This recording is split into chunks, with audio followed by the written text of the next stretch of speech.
I'm Kyle Rode, and this is the Rebel HR Podcast.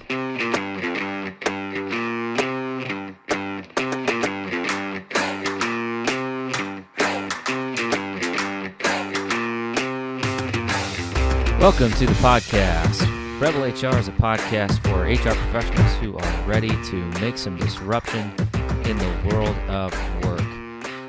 Follow us online on Facebook at Rebel HR Podcast, rebelhumanresources.com, or follow me on Twitter at Rebel HR Guy. On today's show, we're going to pick up the conversation where we left off in our last episode, part 2 of HR in the times of COVID. We're going to be talking about employee culture, morale, and safety practices that Human Resources has had to implement in order to react to COVID. Here we go. My Google search of the day for what in the world am I supposed to do with this is HR best practices related to school, schedule changes, openings, reopenings, hybrid schedules. This keeps me up at night. What are you guys doing? I think this keeps a lot of us up at night. I mean, I really think the 9-to-5 workday is changing, and I feel for all parents out there, and I feel for all employers out there, and I just think this is going to be really hard. I mean, if you're in an industry where you can work virtually and offer flexible schedules, I mean, that's awesome, but there's a lot of us that can't, and I'm one of those that we have frontline associates, and I am not sleeping because of it. Yeah, so kind of going in that line as it relates to employee talent retention. What are you doing when people ask you, "Can I work from home?" We're allowing it in the positions that we're able to. We have a group of people that still have not come back since March 16th. We encourage them to come back. We've already made a lot of changes in departments where people sit close together, where we've created extra spacing and have actually moved people in different areas in our facilities. That way, there's at least more than 10 feet of spacing between. We just don't have cube farms. I mean, that's not a thing we've ever really had anyway. If there are people that have a relative or their son is sick but can't get tested and they just want to stay home and work from home, we're allowing it as long as it works. We had all employee meetings recently, and we flat out said, we're going to do our best to be flexible. We understand everybody's going to have these types of situations, especially with daycare and school closures coming up. As long as we all work together, we'll be fine. Is it going to be painful here and there? Yeah. It'll be painful for supervisors. Maybe some work will get out, a few days later than our goals. But we're all in this time together, and people, I think, just need to be a little more understanding of that. As an employer, we're trying to be, and we want to communicate that to our employees.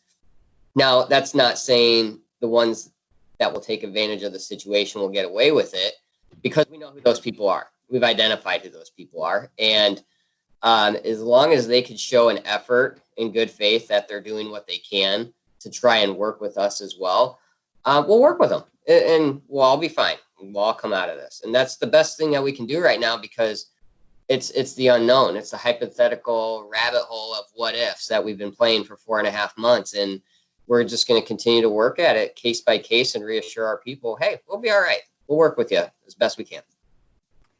You're doing better than I am, Patrick. This is something I've really struggled with, because we have a small group of individuals on our team, and we're pretty much all leaders that can work from home, and the rest of our staff is working with the public, like hands-on in the public. And me personally, I just really struggle that to be a good leader, I can't show up to my office every day when I'm asking you to go out and work with the public. Like, I personally struggle with that. Mm-hmm. So it's been something that I'm working really hard on.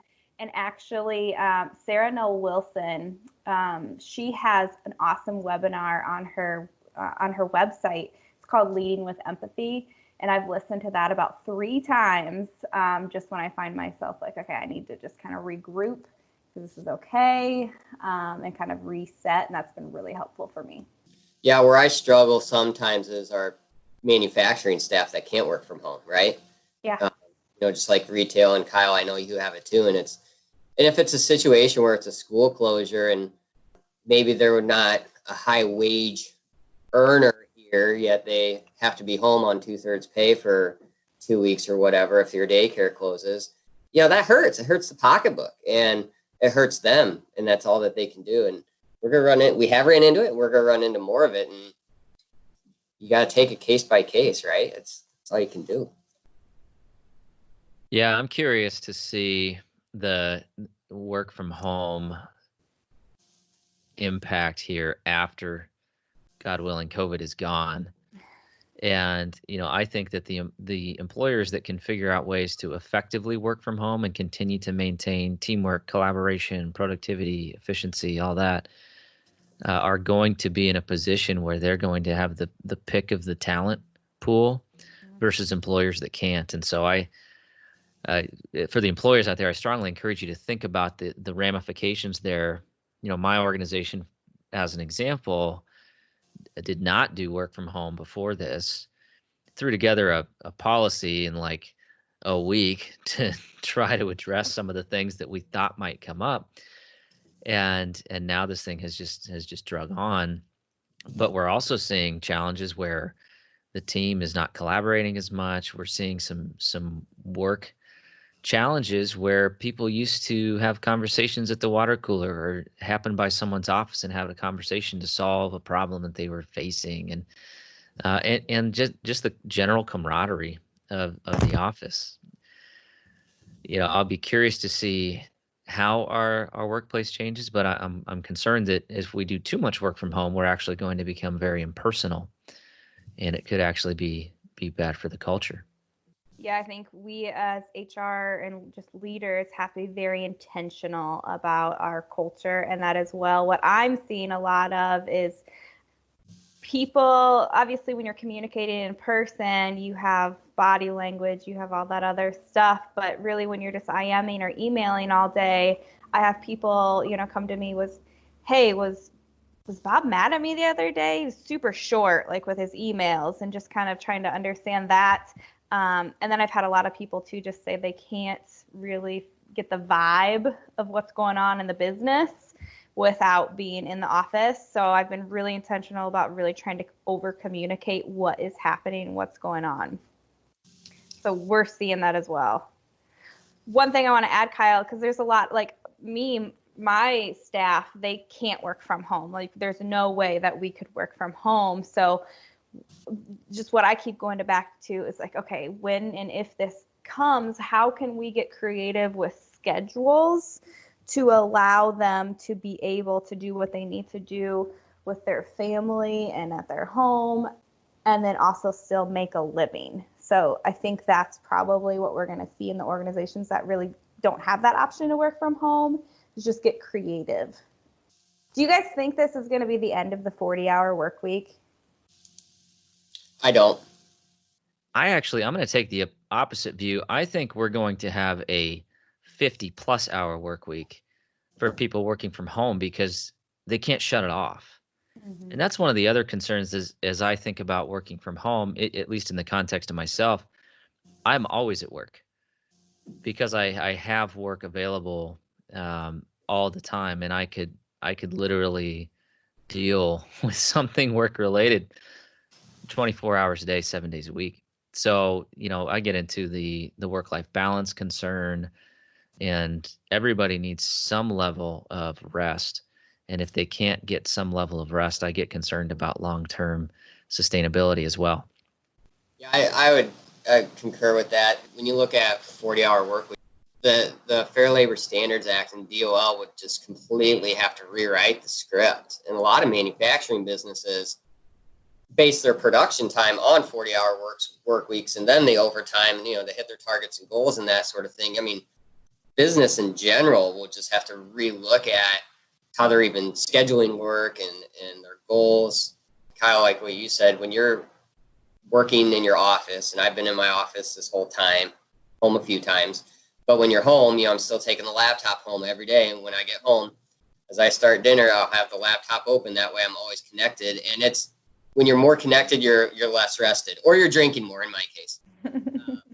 And that's, so many people are in that situation. And you're right. People's mental capacities as we continue down this road is really going to be one thing to keep an eye on. I agree. And I think if you have a job like HR, or a job where your mental state is a significantly important part of decision making and moving an organization forward and making sure that people are safe, if you're constantly under stress and you don't ever get a break, you're going to start making bad decisions. Public service announcement of the day, everybody take a break, rest. Yeah, I think don't start drinking at noon like Patrick, evidently. So there are a lot of employers, though, that do not have the ability to work from home for a lot of their staff. What would your guys' advice be for those employers? I think that's hard, especially like in an industry that you're in, where you're appointment setting. And I had an appointment not long ago, and I was talking with the person that I was with, and they're like, if I have to be home with a kid, I have to completely reschedule all these people. And you feel for industries like that, where it's like, the public, they're depending on you. They're changing their lives and works and daily schedules around to get to you. And now they have to reschedule, and now you're inconveniencing them. And it's this whole thing that, that's the best word for this whole damn thing. It's an inconvenience for everybody. And it's painful. And there is no right answer to it. It's just do the best that you can. Yeah, I think if you are an essential employer and you don't have the ability to offer work from home to your employees, you need to do the best to make that culture comfortable for people to work in, and you need to make sure that people feel safe going to work, or you're going to lose people. You might be okay. You might be okay when unemployment's like 8 to 12%, depending on your region. Have you guys seen a spike in turnover? Yes. In my industry, what I'm finding, especially when we came back, when we were closed for 2.5 months, they're like, I love to be at home. I want to be at home with my kids. So they stayed at home. Wow. So we are in that side. In my other retail location, not necessarily. I think another thing we can do as employers that can't offer our employees work from home, aside from just being as flexible as possible with their schedules, is offer more paid time off, paid leave. I think that could be and should probably be something that we could do. And then really just continue to talk about why we're here and what our purpose is in this world, especially in everything that we're doing right now. What steps have you taken, Patrick, to ensure that we are still building a culture that we can be proud to work at and ensuring that people are collaborating appropriately? That's been extremely tough. People were bummed out they can't sit in the break room with their friends and eat lunch anymore. People were bummed that they had to sit at their workstations or just at their desks. Yet we're not giving them the Wi-Fi password so they can use the internet on their phone. There were so many little things like that we recognized. It's tough. We've tried to be reassuring. We've tried to send communication emails and memos or letters to employees multiple times a week, and we're still trying to do that. We're probably doing it bi-weekly now, just reassuring them on what we're doing. And, we're constantly telling them how much we appreciate them. Our sales force is stuck at home. They can't be out right now. I think they're just slowly starting to get back out into our industry, which is healthcare, as doctor's offices slowly open. But yeah, it's been tough. We're just trying to do our best with paying attention to people and just reassuring them.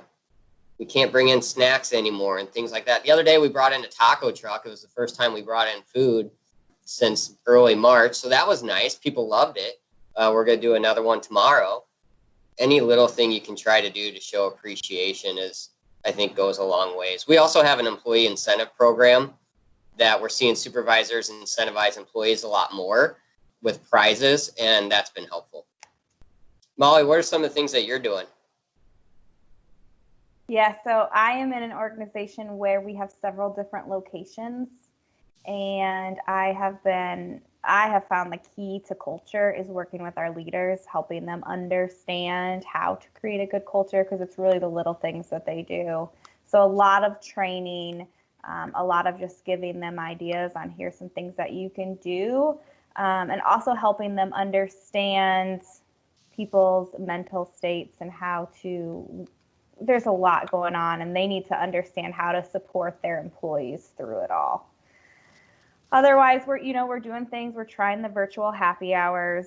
We're doing a lot more all associate calls and just really trying to over communicate as much as we can. And it's crazy. The biggest thing I think a lot of employers should have thought about, and hopefully they did, is the decisions that they were making through when all this first hit, how that has an impact on their culture today.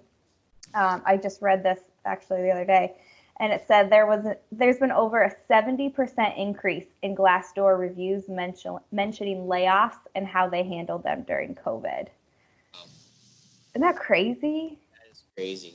What you said earlier is just so interesting about being close with the leaders and educating them on, what to look for and pay attention to your culture. And this isn't a knock on leaders in any organization, but it's a situation like this pandemic that really opened your eyes on how far removed, not all of them, but a few leaders and managers, and maybe even some of them on the front lines, were removed from the actual culture and what's happening with the employees they even interact with daily. And I think that's one of the best things that's come out of this pandemic, is how eye-opening this has been. And we're paying attention more, at least I hope, and it looks like it with the conversations I continue to have with all of our managers and leaders, is I'm seeing them pay attention more, which to me has been refreshing, and I think to anybody in an HR type of role.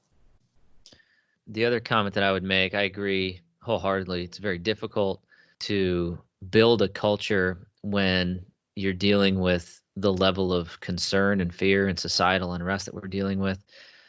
But I think the other thing that I've seen is, especially with working from home, but as I've been dealing with employee concerns, is employees have to be much more authentic with their concerns than they did in the past. We are asking questions of people that are probably uncomfortable, maybe a little bit personal. We're trying to understand how we can help people through the stressors of their life. And so being open and listening for me and for my leaders in my company has really forced us to get to know our people better.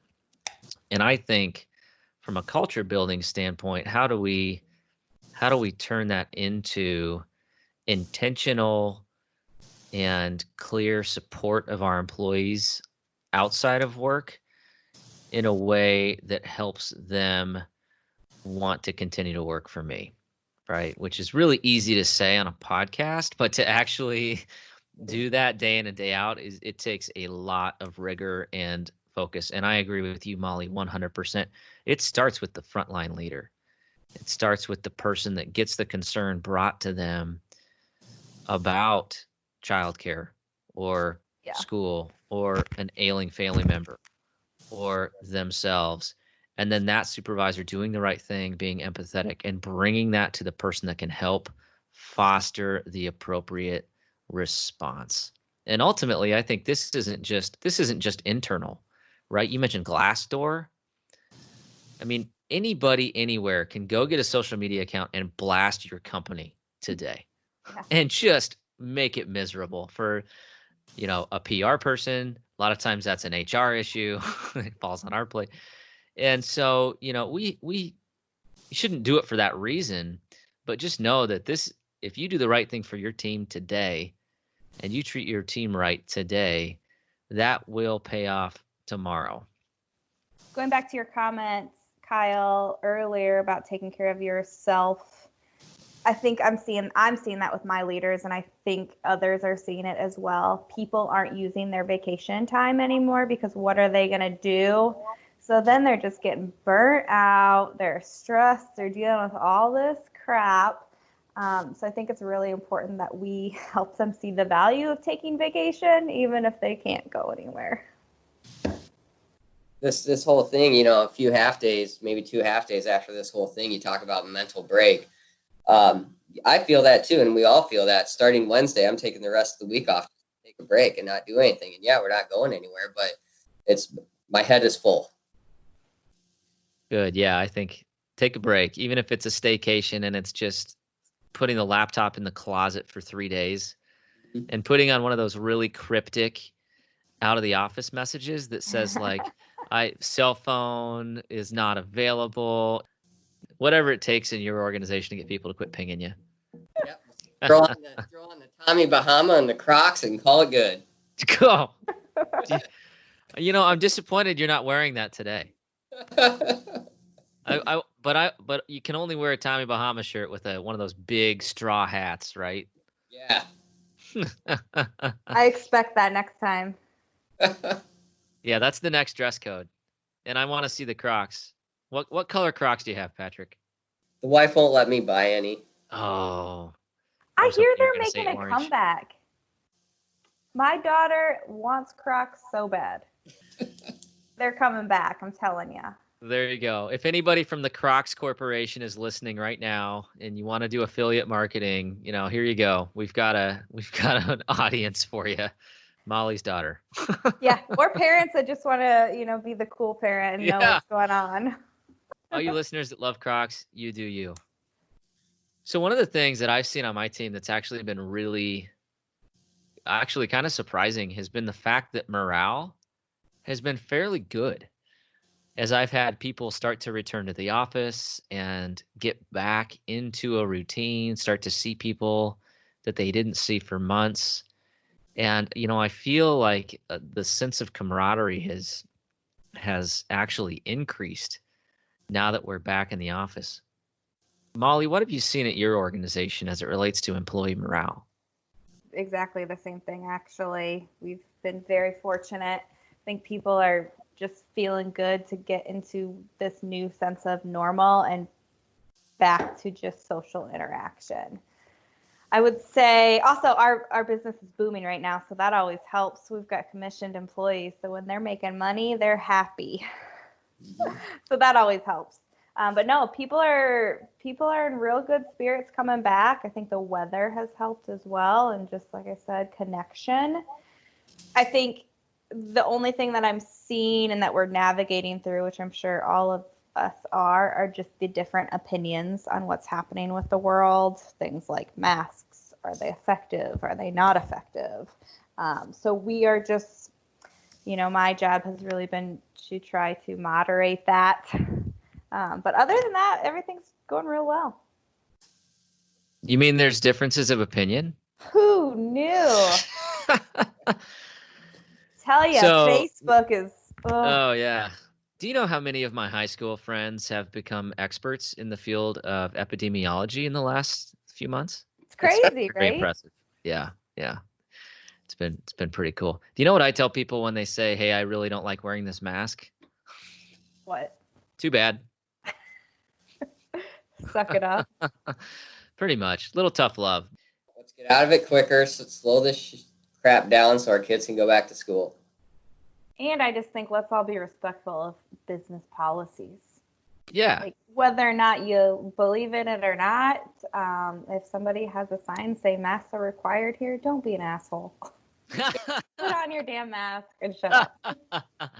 Well, that's just it. That's the beauty of America. It's freedom, right? And as a private employer, you have the freedom to require people to wear a mask in your building, and that's the way it is. And consumers have the freedom to go or not.